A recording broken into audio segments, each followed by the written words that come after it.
Fala pessoal, e aí, vamos aprender química? Na aula de hoje a gente vai tratar sobre análise imediata. Figueroa, nunca ouvi falar sobre isso. Já, meu querido. Separação de misturas. Nas aulas passadas a gente falou sobre a classificação da matéria em mistura e substâncias. Essas substâncias puras, como o nome já está dizendo, não está misturado com outro tipo de molécula. E a gente visualizou também nas outras aulas que a matéria na natureza vai se apresentar majoritariamente de que forma? Misturada.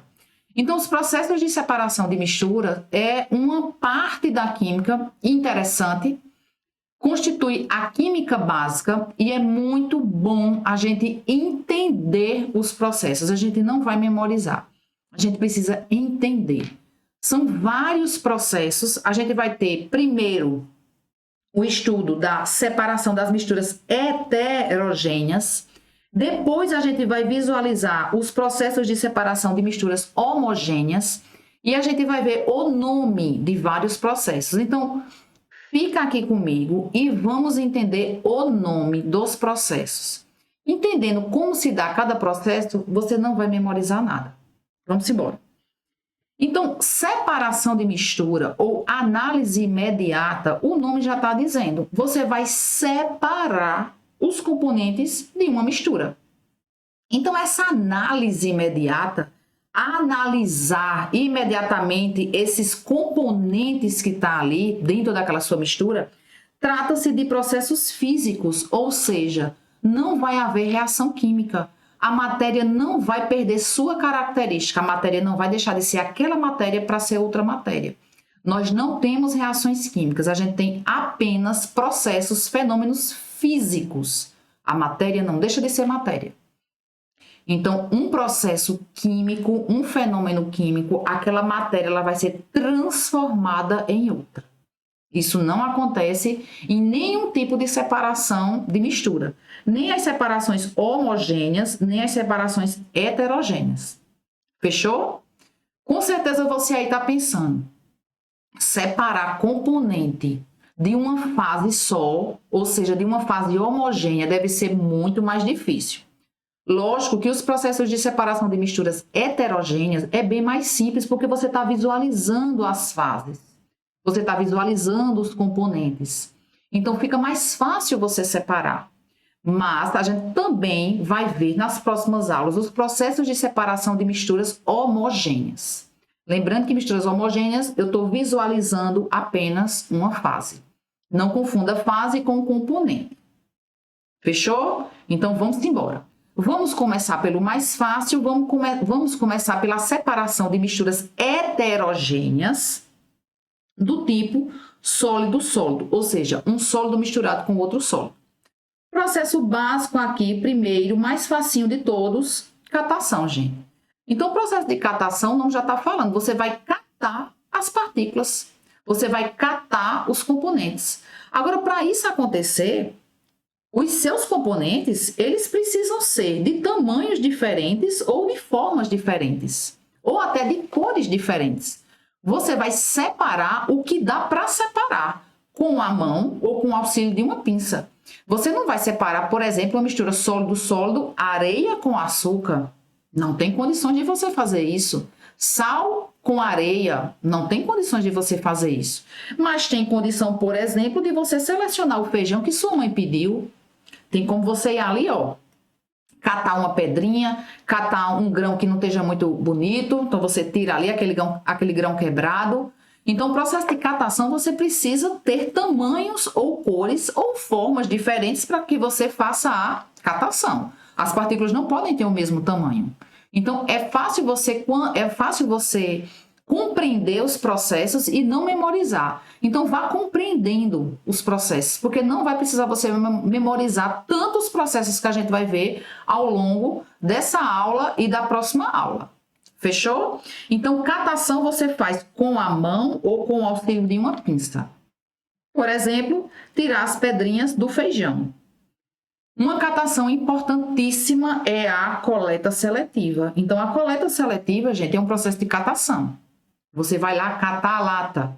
você vai lá catar a garrafa PET em uma mistura gigantesca que são os resíduos sólidos. Então, você está ali, ó, catando aquelas partículas, aqueles componentes, porque tem formas diferentes, tem cores diferentes, tem tamanhos diferentes. Então, a coleta seletiva é um processo de catação. Simbora. Ventilação. Veja, já dá para você assimilar uma ideia. Ventilação, eu preciso de uma corrente de ar. Você precisa de uma corrente de ar. Vá assimilando o processo. Ventilação, eu preciso que um dos componentes seja bem levinho, para que essa corrente de ar leve. Então, o processo de ventilação, você precisa de uma corrente de ar e que um desses componentes ele seja muito leve.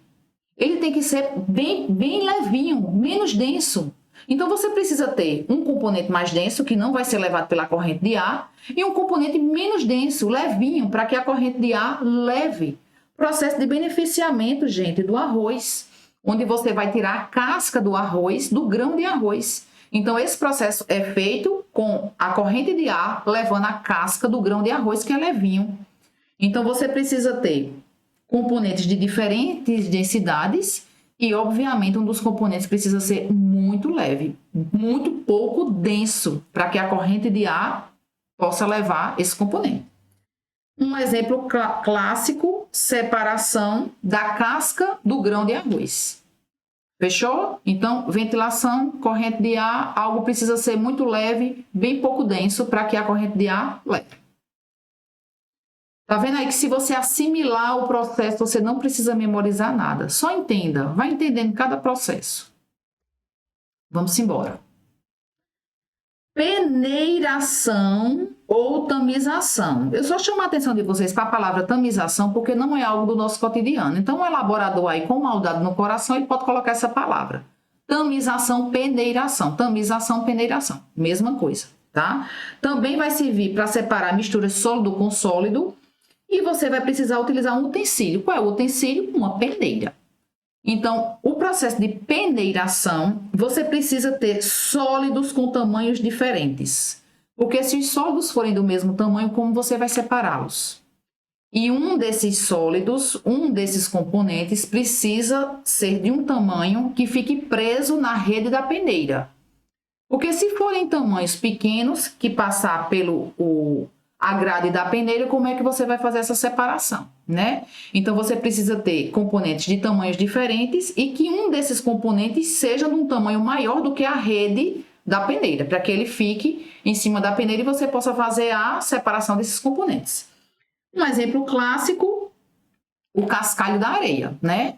Quando a pessoa que está lá fazendo uma massa de cimento ou alguma coisa, vem com aquela peneira bem grande, né? E vai lá peneirando a areia para que aquele cascalho, aquelas sujeiras fiquem retidas na peneira e a areia fina desça.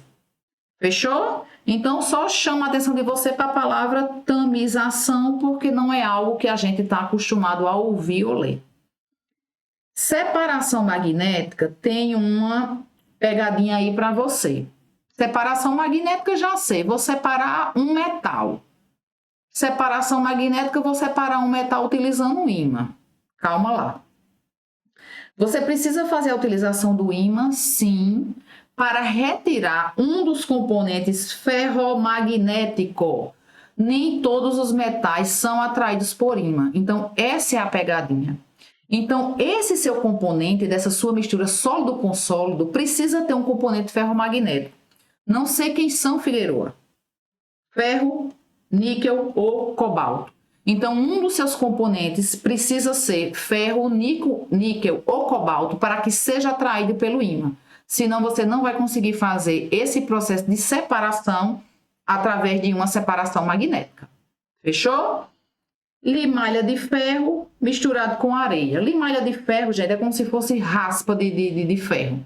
Esse é um exemplo mais clássico que a gente visualiza quando a gente está estudando esse processo, ou até mesmo em provas, tá? Se fixe só nessa pegadinha. Não é separação magnética usando um ímã para separar metais, ou usar um ímã para separar ferro. Usar um ímã para separar um componente ferromagnético, ferro, níquel ou cobalto.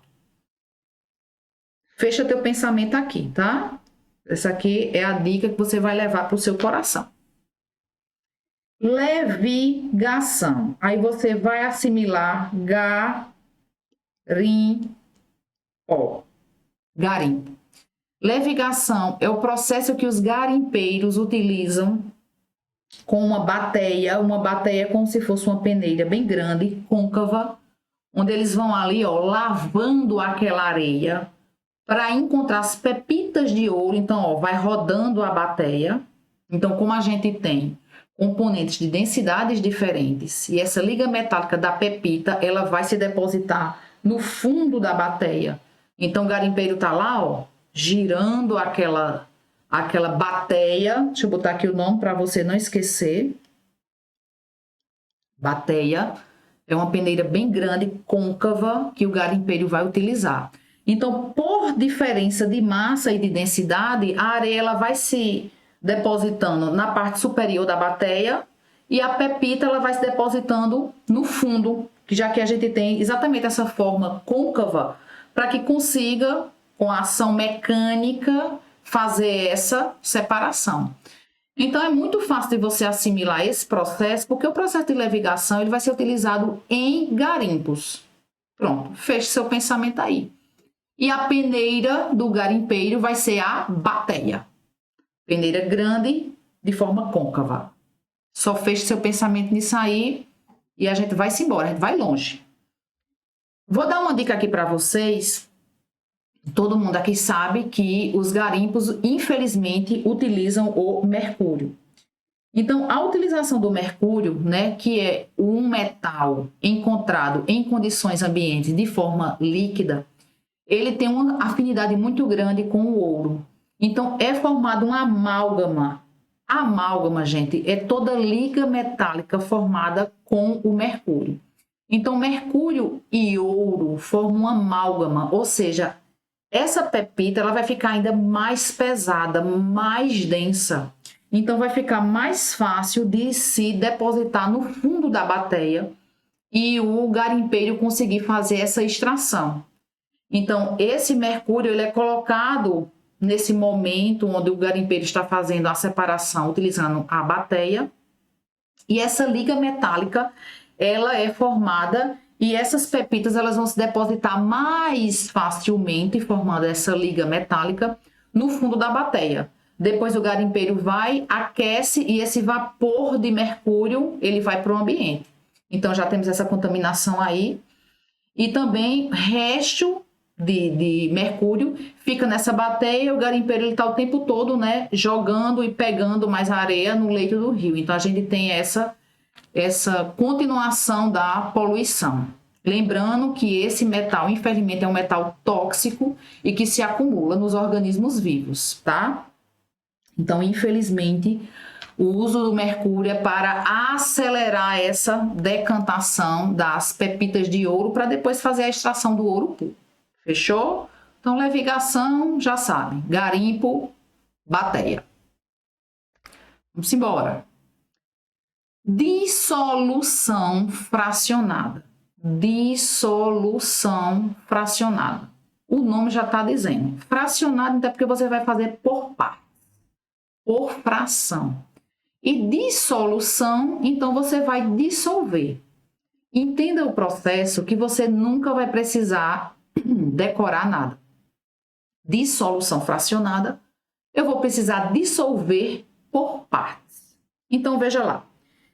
A dissolução fracionada, por exemplo, ela pode te auxiliar em uma separação de sal e areia. Catação não vai dar certo, peneiração não vai dar certo. Como é que eu poderia separar uma mistura de sal com areia? Vamos pensar. Se eu introduzir água, tá aqui o meu recipiente, tá lá misturado a areia e o sal, não consigo separar por catação, não consigo separar por peneiração. Se você adicionar água a esse sistema, adicionei água, você sabe que a água vai dissolver o sal. Você sabe que a água vai dissolver o sal. Então, veja, já vai ficar menos ruim, menos pior a sua mistura. Porque aí você vai ficar com a fase areia separada da fase água mais sal. Então, depois você poderia fazer uma filtração. A gente ainda não falou sobre esse processo, mas a gente vai falar. Mas você sabe o que é uma filtração. Então, pelo menos você teria água mais sal. Já separou essa fase, mas areia. Então, pelo menos você conseguiu separar um dos seus componentes, né? Depois a gente faria outro processo de separação, já um processo de separação homogênea, para eu separar a água do sal.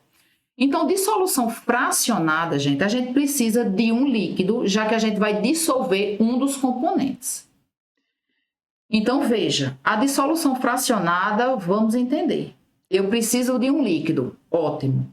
Agora, esse líquido, ele só pode dissolver um dos meus componentes. Faça de conta que você tem a mistura aí de sal e açúcar.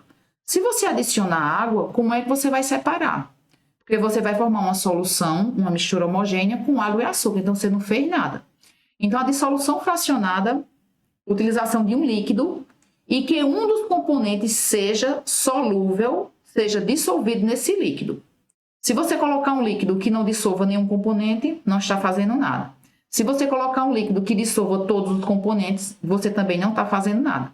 Então, a dissolução fracionada é a utilização de um líquido para a separação de um dos componentes que seja solúvel a esse líquido. Então, um componente é insolúvel e o outro tem que ser solúvel, porque senão você não consegue fazer essa separação. Fechou? Um exemplo clássico foi o que a gente visualizou agora, sal mais areia. É um processo mais trabalhoso e é um processo que a gente vai utilizar outros processos de separação, tá? Mas só entenda, só fixe o que é o conceito de dissolução fracionada. Não decore nada, não memorize nada, porque não precisa. Flutuação, também chamado por sedimentação fracionada. O nome já está lhe dando uma dica. Sedimentar, descer, baixar, decantar. Fracionada por partes, por fração. Então, flutuação ou sedimentação fracionada, separar seus componentes sólidos com a utilização de um líquido, geralmente água. Então, a gente precisa que um desses componentes ele seja insolúvel em água. Vamos pensar pó de serragem misturado, por exemplo, com areia. Então, aqui você tem areia e você tem aqui pó de serragem. O desenho aqui não está nem ajudando muito, né? Deixa eu botar aqui outra cor para ver se fica menos feio. Então, você tem aqui areia, e você tem aqui o pó de serragem aqui em cima. Faça de conta que você está visualizando isso aí. Não sou muito boa de desenho, não. Então, o que é que você vai fazer? Flutuação, eu quero que uma dessas partes que seja insolúvel em água flutue. Como as densidades são diferentes, menos denso vai lá para cima. Flutuar. Por isso o nome é flutuação. Adicionou água, a serragem, esse pó de madeira, ele não se dissolve na água. Vai formar uma mistura heterogênea. Então, você tem aqui, ó, sua serragem. E aqui na parte de baixo, você vai ter quem? A sua areia. Então, até com a mão, você pode fazer essa catação e tirar essa serragem, esse pó de madeira, ou uma filtração, ou uma peneiração, teria como você separar esses componentes. Então, a flutuação ou a sedimentação fracionada, não esqueça, já está dizendo, você precisa separar fracionado por partes. Então, vou precisar utilizar um líquido, geralmente é a água, tá? E um dos componentes, ele precisa ser insolúvel na água. Isso é óbvio, porque senão você não vai conseguir fazer essa separação. E esse componente, ele precisa ser menos denso que a água, para que ele flutue, para que ele fique na parte superior e o outro fique sedimentado, o seu outro componente fique sedimentado na parte inferior. Então, você precisa ter essas substâncias com densidades diferentes, que não se misture com a água e que essa mistura heterogênea desse seu componente com a água flutue, vá para a parte superior através de diferença de densidade e a substância ser insolúvel em água. Fechou? Então, flutuação ou sedimentação fracionada é esse tipo de separação. Precisa utilizar um líquido e, na grande maioria das vezes, vai ser a água. Dúvidas? Tenho certeza que não tem dúvidas.